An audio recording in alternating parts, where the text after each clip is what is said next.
Hello guys, welcome back to another video. আজকে আমরা কোনো ভিডিও বা ট্রেলারের রিয়াকশন করব না। আজকে আমরা রিয়াকশন করব পোস্টারের। আর তোমরা থাম্বনেল দেখে বুঝে গেছো যে কোন পোস্টারের আমি কথা বলছি। সেই পোস্টারটা হচ্ছে রঘু ডাকাতের। দেবের ফেসবুক পেজ থেকে আই থিঙ্ক 31 ডিসেম্বর 2024 পোস্ট করা হয়েছে রঘু ডাকাতের ফার্স্ট লুক। এবং সেইটাতে নিচে লেখাও আছে যে দুর্গাপূজা 2025 সেটা রিলিজ হবে। এইবার দুর্গাপুজোতে দেবের বই আসেই, এবং অন্যান্য যারা ডিরেক্টার্স আছে, প্রোডাকশন আছে, তারাও দুর্গাপুজোকে ক্যাশ ইন করে। কারণ দুর্গাপুজো একটা বাঙালি, ওয়েস্ট বেঙ্গল একটা ফেস্টিভ মুড, এবং সেই সময় সেই ফেস্টিভ্যাল মুডে যদি সিনেমা বেরোয় তাহলে মানুষ সিনেমা বেশি দেখে। সেটা অ্যাজ ইউজুয়াল নর্মাল, যেমন হিন্দিতে বলো ঈদে রিলিজ হয়, ক্রিসমাসে রিলিজ হয়, তো এগুলো একটা ফেস্টিভ্যাল মুড।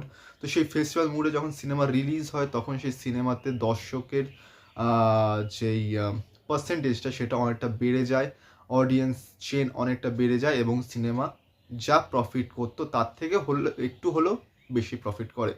তো 2025 দুর্গাপুজোতে রিলিজ হচ্ছে রঘু ডাকাত। আপাতত রঘু ডাকাতেরটা কনফার্ম আছে, অন্যান্য কারোর কোনো অ্যানাউন্সমেন্ট নেই। তো আপাতত রঘু ডাকাতেরটা কনফার্ম।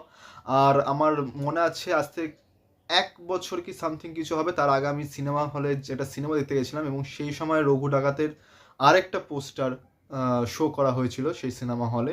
এবং তখন থেকে রঘু ডাকাত নিয়ে খুবই এক্সাইটমেন্ট ছিলাম যে সিনেমাটা কেমন হবে, দেব কেমনভাবে করবে। এবং ফাইনালি সেটার ফার্স্ট পোস্টার আজ রিলিজ হয়েছে, তোমরা এখানে দেখতে পারো। আর লুকটা জাস্ট অসাধারণ। মানে আমি যেটা বললাম যে দেবকে চেনা যাবে না। লুকটা সত্যি অসাধারণ, মেকআপটা অসাধারণ। এবার পুরোটা ডিপেন্ড করছে যে পারফরমেন্স কেমন হবে, কীভাবে প্রেজেন্টেশন করাবে সিনেমাটাকে। দেব প্রত্যেক বছর দুর্গাপুজোতে সিনেমা বার করে, যেমন 2024 বার করেছিল। 8ই অক্টোবর 2024 রিলিজ হয়েছিল টেক্কা, সৃজিত মুখার্জির বই। এবং সেই বইটাও 1.5 থেকে 2 কোটি টাকা মতো বাজেট ছিল, এবং 5.5 থেকে 6 কোটি টাকার মতো কামিয়েছে। বইটা ঠিক আছে, টেকনিক্যালি গুড, বাট সেইভাবে তেমন রেসপন্স, মানে যেটা দেবের মুভিতে আমরা এক্সপেক্ট করে থাকি ওরকম হয়নি, কিন্তু তবুও ঠিকঠাক চলেছে। আর অন্যান্য যারা সিনেমা যারা বার করে, তো তাদের সঙ্গে দেবের পার্থক্যটা কি? বাংলা সিনেমা তো শুধু দেব না, আরও অনেকেই আছে যারা বাংলা সিনেমা বার করে। তো দেবের সঙ্গে তাদের পার্থক্যটা কি? আমার সবচেয়ে বড় পার্থক্যটা মনে হয় যে দেবের মধ্যে একটা প্লাস পয়েন্ট হচ্ছে যে ও জিনিস নিয়ে এক্সপেরিমেন্ট করে, ও স্টোরি নিয়ে এক্সপেরিমেন্ট করে, ক্যারেক্টার্স নিয়ে এক্সপেরিমেন্ট করে। কারণ দেবকে আমরা মানে কোনো না কোনো সময় আমারও মনে হয়েছে, সবারই মনে হয় যে দেবের অ্যাক্টিংটা তেমন ছিল না। যখন প্রথম সেই মন মানে না, প্রেম, পরাণ যায় জ্বলিয়ারে, প্রেমের কাহিনী, এইসব যখন বই রিলিজ হয়েছে তখন দেবে দেখে সবারই মনে হতো যে এই ছেলেটা অভিনয় পায় না, কী করে আগে যাবে।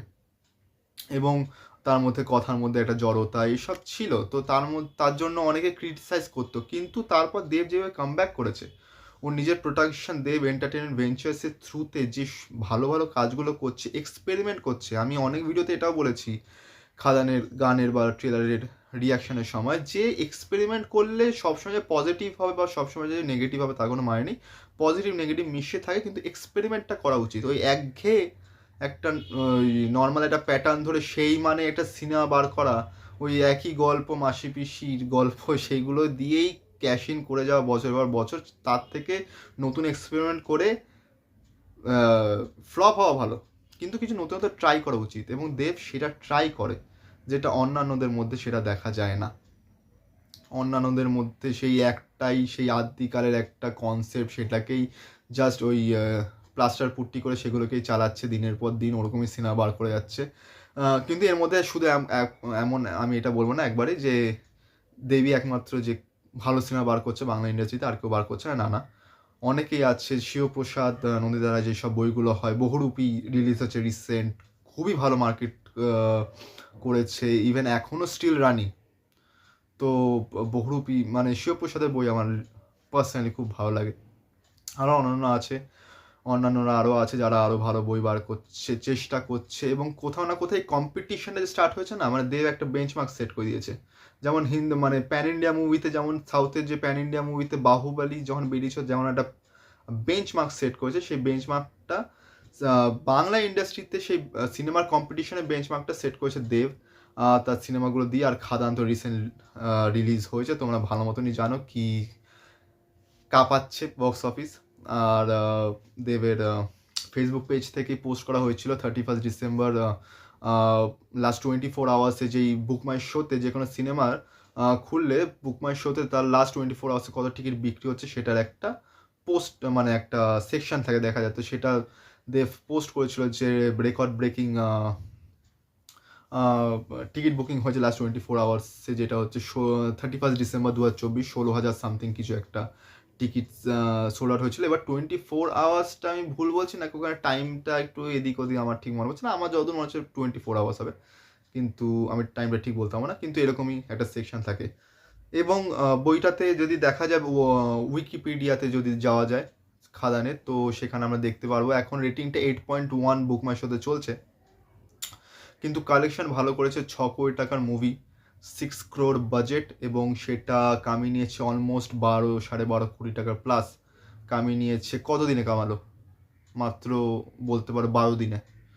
12 দিনে 12 কোটি প্লাস, মানে each and every single day all in average 1 crore টাকার বেশি চলছে এই মুভি। তো এটা একটা রেকর্ড, আরেকটা রেকর্ড যেটা দেব ক্রিয়েট করেছে। তো দেব এটা মানতেই হবে। আমি আমি বারবার বলি, আমি দেবের কোনো পার্সোনাল ফ্যান না, আমার যার মুভি ভালো লাগবে আমি তাদেরই রেসপন্স রিয়াকশন দিই ভিডিওতে।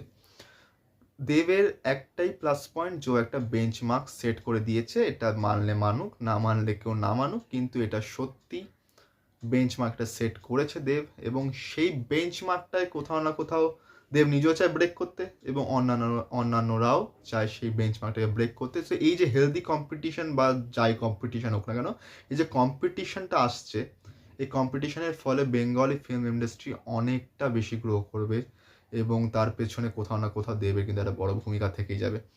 তো যাই হোক, আজকে এটুকুই। দেখা হচ্ছে কালকে অন্য একটা ভিডিও রিয়াকশনের সঙ্গে। আমি দেখছিলাম হইচইতে কোনো একটা ট্রেলার দিয়েছে একটা ওয়েব সিরিজের, স্বস্তিকা আছে এবং ঋত্বিক আছে, আমি নামটা ঠিক ভুলে যাচ্ছি এখন। তো সেটা রিয়াকশন দেওয়ার চেষ্টা করবো কালকে। আর আজকের জন্য এটুকুই। তোমাদের ভিডিওটা ভালো লাগলে লাইক করো, শেয়ার করো, সাবস্ক্রাইব করো, কমেন্ট করো, আর এইভাবে ভালোবাসা দেখিও। আর মনে রাখতে হবে গোলটা অনেক বড়। Thank you.